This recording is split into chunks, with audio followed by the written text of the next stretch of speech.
Hi guys, कैसे हो आप लोग। उम्मीद करता हूँ कि आप लोग खुश होंगे, खुशहाल होंगे और खुश रहिए, कुछ अपने लिए कुछ अपनों के लिए।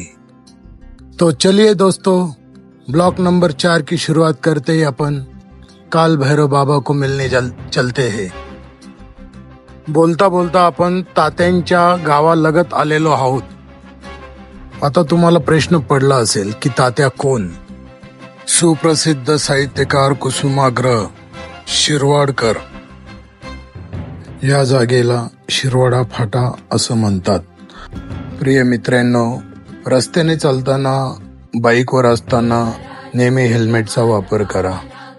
प्रिय मित्रांनो, तुम्हाला ही माहिती पाहिजे की वडनेर भैरव ह्या गावी देवाची खूप मोठी यात्रा भरती चैत्र पौर्णिमेला।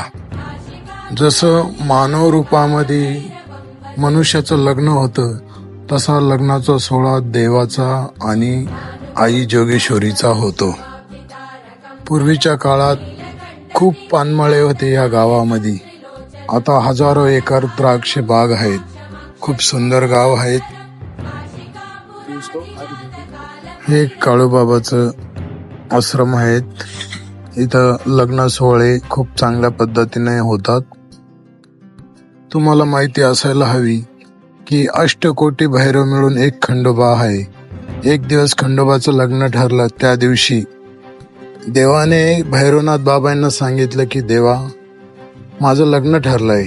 भैरवनाथ बाबा बोलले की चांगली गोष्ट आहे देवा, तर मग काय, मी काय करू त्या कार्यामध्ये?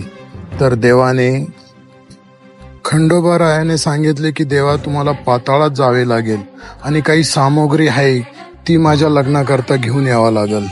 त्यावेळेस भैरवनाथ बाबा पाताळामध्ये गेले आणि शेषनागाची कन्या योगेश्वरी देवी मातेबरोबर लग्न करून भूलोकामध्ये आले आणि त्यावेळेस योगेश्वरीचं नाव जोगेश्वरी हे ठेवण्यात आलं। राजमाता अहिल्याबाई होळकर यांची पुण्य आहे की त्यांच्यामुळं आपल्याला या देवाचं एवढं जवळून दर्शन होतंय। देवाच्या अनेक कथा आहेत, त्यातली मी एक कथा तुम्हाला सांगितली आहे। पूर्वीच्या काळात नागा साधूंचे आखाडे खूप या गावात यायचे। त्यावेळेस हे ज्योतिर्लिंग स्थापन केलेलं आहे।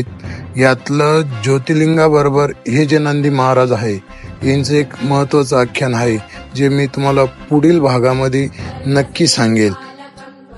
इथं पुरातन जोगेश्वरी मातेच्या कालभैरव बाबाच्या मूर्ती आहेत। पूर्वी या जागेवर जुने बारव पण होते। मित्रांनो, जागृत देवस्थान आहे ही जोगेश्वरी मातेचं कालभैरव बाबाचं। मी बालपणापासून पौर्णिमेची वारी करतोय आणि आयुष्य आहे तोपर्यंत करत राहणार आहे, हा माझा संकल्प आहे।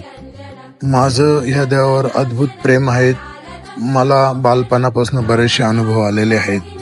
हे ट्रस्टीचे प्रमुख कार्यकर्ते लक्ष्मणराव माधवराव सलादे हे सेवाभावी येथे सर्व कार्य चांगल्या पद्धतीने पार पाडतात। प्रिय मित्रांनो, या देवाची अद्भुत गाथा आहे। जीवनामध्ये एकदा तरी ह्या देवाला भेटायला या।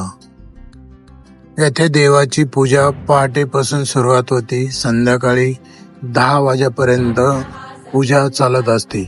इथे पूजाचा मान गुरुवर समाज आहे त्यांना घेतलेला आहे। देवाची न्हाणीची जागा आहे ही।